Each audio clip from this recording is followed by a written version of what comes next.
Good afternoon, classmates. My name is Alan, and my marketing concept is on supply chain management.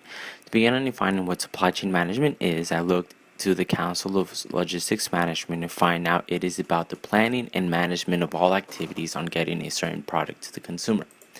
Slide 2. Successful supply chain management requires implementing cross-functional processes within the company and integrating them with key members of the supply chain.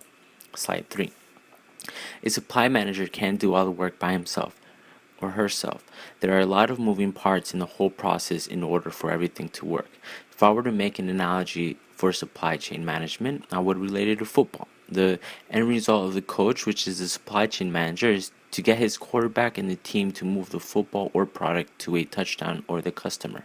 In order to take the football to the end zone, the quarterback can't do everything on their own.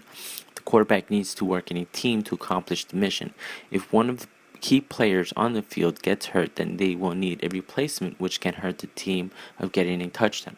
The main objectives of the team are in the planning, procurement, production, distribution, and customer interface.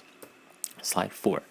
In the planning, the process seeks to create effective long and short range supply chain strategies. From the design of the supply chain network to the prediction of customer demand, supply chain leaders need to develop integrated supply chain strategies. Procurement. The buy process focuses on the purchase of required raw materials, components, and goods. As a consumer, we're pretty familiar with buying stuff. Production.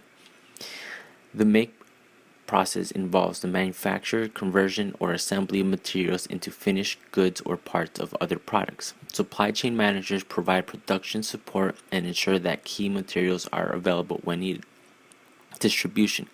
The move process manages the logistical flow of goods across the supply chain. Transportation companies, third-party logistics firms, and others ensure that goods are flowing quickly and safely toward the point of demand. Lastly, customer interface. The demand process involves around all the issues that are related to planning customer interactions, satisfying their needs, and fulfilling orders perfectly. Slide 5. The supply chain. The responsibilities of the supply chain manager is to coordinate the supply chain and work with the managers of manufacturers, distributors, retailers, and the end game being the customer. In a nutshell, let's say Apple Inc. purchases raw materials from various sources and then gets them shipped to an assembly plant in China. From there, the assembler will ship the products directly to consumers with a logistics company like UPS or FedEx for those consumers who buy from the Apple stores. While each process will interface with key customers and suppliers, the customer relationship management and supplier relationship management processes form the critical linkages to the supply chain. Slide 6. For anyone interested in going into career in supply chain management, I have found on the Penn State website a Master of Professional Studies in Supply Chain Management. Slide 7. This is my references, and thank you, and everyone have a nice day.